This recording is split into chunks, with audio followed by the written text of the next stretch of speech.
এই দুনিয়ার পুরো জীবনটা এটা হচ্ছে লালসাময় একটা জীবন, লোভ, মরিচিকা, মায়াজাল। এই মায়াজালে আমরা আটকে আছি, ফলে মৃত্যুর কথা আমরা ভুলে গিয়েছি। পাগলের মতো ছুটছি, আরো টাকা লাগবে, আরো খ্যাতি লাগবে, আরো যশ লাগবে, আরো দাপট লাগবে। আমার এত টাকা দিয়ে কি হবে? এত সম্পদ দিয়ে কি হবে? এত ব্যস্ততা দিয়ে কি হবে তোমার? স্টপ, থামুন, অনেক হয়েছে। আম্মা থামুন, take a rest, take a breath and think about death. Think that you have to go back to your Lord. একটু বসেন না, একটু ভাবেন যে আমাকে চলে যেতে হবে, চলে যেতে হবে। এই কোলাহল, এই ব্যস্ততা, এগুলো থাকবে, থাকবো না আমি। সাইয়েদনা ওমর ফারুক বলেছেন, মুতু ক্বাবলা আন তামুতু, মরার আগে একবার মরো। হাসিবু ক্বাবলা আন তুহাসাবু আলাইকুম, তোমার হিসাব নেওয়ার আগে তুমি একবার নিজের হিসাবটা করো না। কাগজ বের করে একটু লিখো না কি কি ভালো কাজ করছিলা, যেগুলো দিয়ে নাজাতের ওয়াসিলা হতে পারে। 1 2 3, আর কি কি আকাম কুকাম করছো দেখো না, লিখে দেখো তোমার অবস্থাটা কি। মরার আগে একবার মরো। মরার আগে খাটের মধ্যে শুয়ে শটান করে চোখ বন্ধ করে একবার মরার ভান করে দেখেন কেমন লাগে।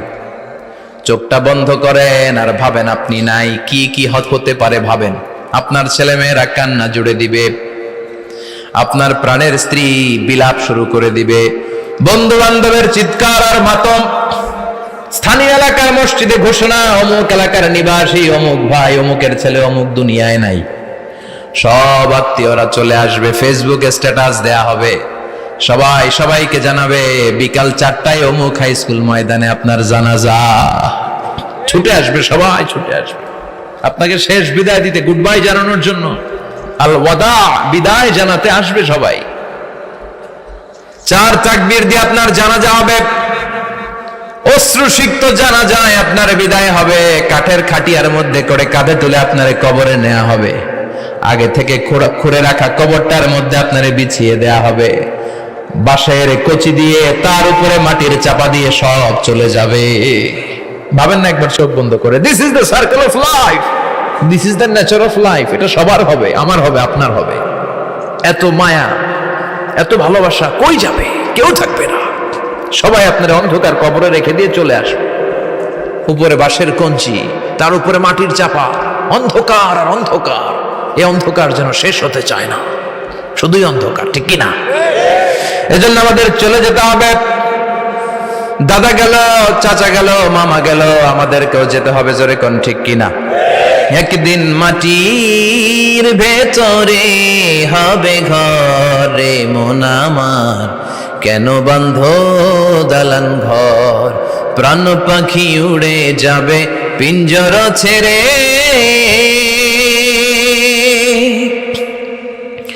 ধরা ধামে সবই রবে, তুমি যাবে চলে।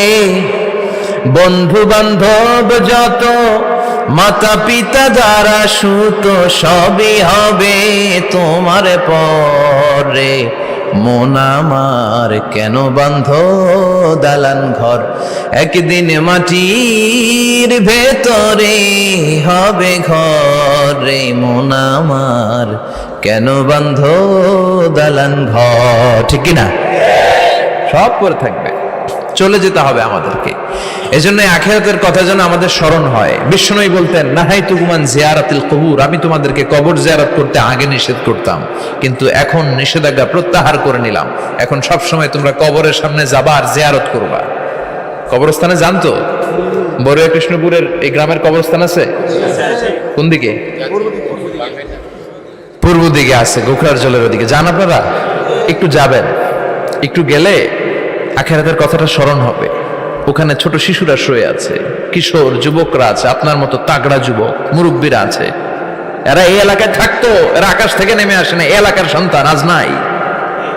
একটা সার্টেন পিরিয়ড শেষে আপনিও থাকবেন না। This is the nature of life, this is the circle of life. ছোট্ট শিশু হয়ে এসেছিলেন, শৈশব, কৈশোর, যৌবন, প্রৌঢ়ত্ব। আগে ছিলেন সিঙ্গেল, বিয়ে করে হয়ে গেলেন ডবল। এরপরে আল্লাহ আপনাকে একটা মেয়ে দিল, এরপরে মেয়েকে বিয়ে দিয়ে শ্বশুর হলেন, এরপরে ওই মেয়ের ঘরে সন্তান হতে নানা হলেন। আর কতদিন? অনেক দিন হলো তো, অনেক লম্বা সময় পেয়েছেন আপনি। Think about that. এবার যাওয়ার কথা ভাবেন। আখিরাতের সামানের কথা ভাবেন, ফিরে যেতে হবে। কি শক্তিশালী যুবক, বার্ধক্য চলে আসলে লাঠি ছাড়া চলতে পারে না। কুচকুচে কালো দাড়ি সাদা হয়ে যায়, দাড়ির শুভ্রতা, বয়সের ভার, রং ধরা যৌবন জং ধরে শেষ, ঠিক কিনা?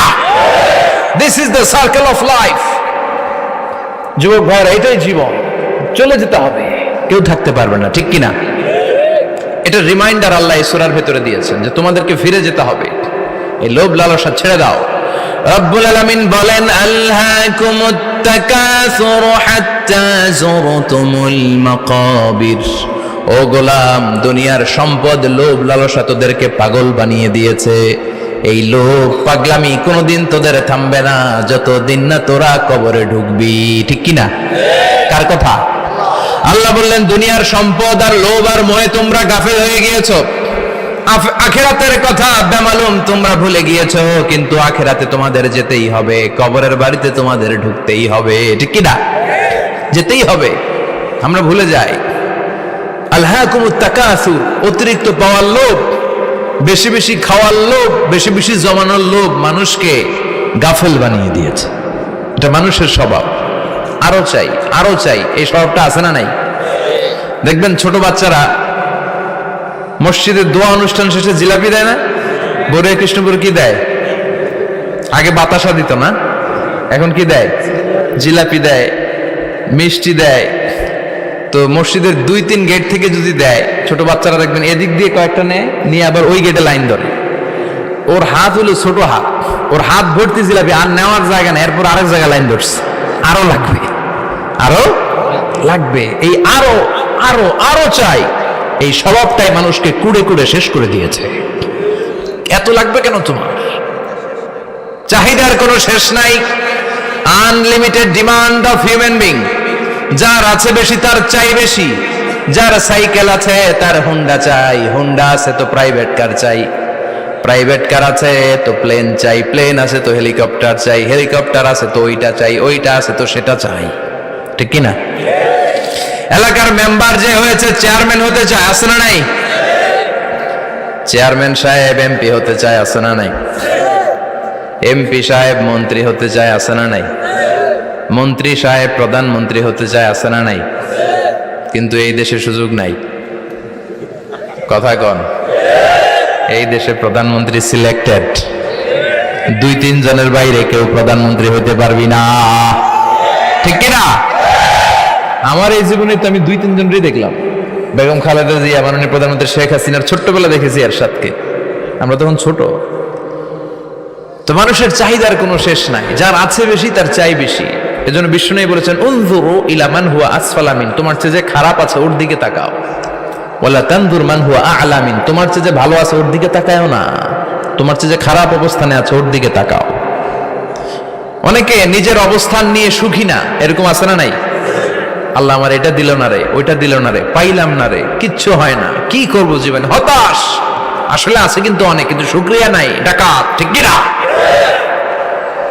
নিজের অবস্থান নিয়ে সুখী না, কিন্তু অনেক লোক আছে তারা আপনার অবস্থানে পৌঁছতে চায়। তাদের দিকে তাকিয়ে দেখেন, আপনি যে অবস্থানে আছেন এই অবস্থানে পৌঁছাটা অনেকের কাছে স্বপ্ন।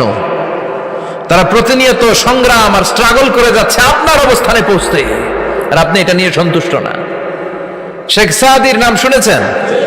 বালাগাল উলা কাশাফাত দুজা, এই কবিতাটার রচয়িতা ইরানের বিখ্যাত এক কবি। উনি একবার আর্থিক সমস্যার মধ্যে দিয়ে সময় কাটাচ্ছেন, টাকা নাই, পয়সা নাই, পায়ে দেওয়ার মতো জুতা নাই। উনি খুব দুঃখ পেলেন, হায় রে, আমি ইরানের এত বড় কবি, আমার পায়ে দেওয়ার মতো জুতা নাই। দুঃখ ভরা মন নিয়ে রাস্তায় হাঁটতে বেরোলেন। হাঁটতে হাঁটতে হঠাৎ দেখলেন একটা লোক শুয়ে শুয়ে কাঁদছে, ওই লোকটার 2টা পাই নাই, পাই নাই। উনি সেজদায় পড়ে গেলেন, আল্লাহর কাছে ক্ষমা চাইলেন, আল্লাহ অনেক দিয়েছো, শুকর আলহামদুলিল্লাহ। এজন্য যেই পরিস্থিতিতেই থাকি না কেন আমরা কি পড়বো? জোরে বলেন, কি পড়বো? এজন্য আল কানাতু মিনাল ইসলাম, অল্পে তুষ্ট থাকার নাম হলো ইসলাম। সম্পদ লাগবে কিন্তু সম্পদের পাহাড় লাগবে না, ঠিক কিনা? অল্প খান, অল্প পড়েন, অল্প জামান, অল্পের ভেতরে বরকত ঢুকাইয়া দিছে কে?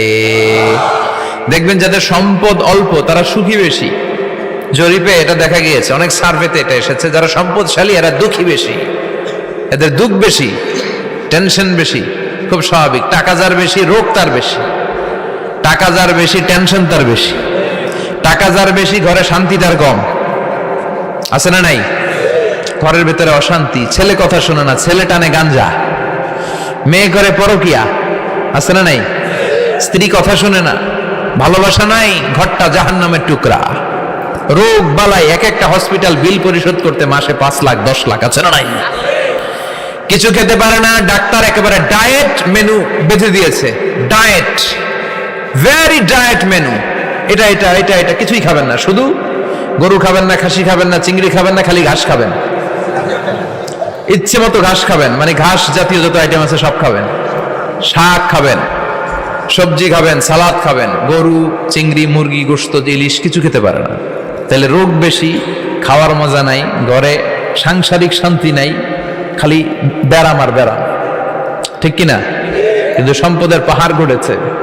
আর অল্প যারা খায়, অল্প পড়ে, রিক্সাওয়ালা, কুলিওয়ালা, অল্প বেতনের চাকরি, কিন্তু হক হালালি মেনে চলে, দেখবেন শান্তি আছে অনেক। হ্যাঁ, বাসা ভাড়া দেয়, ফ্যামিলি চালায়, বাচ্চাদের স্কুল বিল, এরপরও মাস শেষে 1-2 হাজার টাকা হাতে থেকে যায়। আর ওর প্রতি মাসে 10 কোটি টাকা ইনকাম, তারপরও ব্যাংকের ঋণ আছে না নাই? সুখ কারে বলে? কিভাবে আপনি সুখকে ডিফাইন করবেন? সুখ তো টাকায় কিনা যায় না, শান্তি টাকা দিয়ে হয় না, শান্তি দেওয়ার মালিক কে? শান্তি আছে অল্প খেয়ে শুকর করার মধ্যে, শান্তি আছে আলহামদুলিল্লাহর মধ্যে। চিল্লায় বলেন ঠিক কিনা? এজন্য অল্প খাবো, অল্প পড়বো, অল্প জামাবো, অল্পের ভেতরে বরকত দিয়েছে কে? দেখেন, ধনী ভাইরা খেতে পারে না, কিন্তু রিক্সাওয়ালার কি সমস্যা হয়?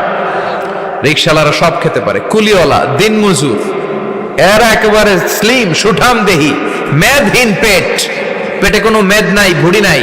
আর কোটিপতিদের মেদ আছে না নাই? এত বড় বড় পেট। ঠিক কিনা?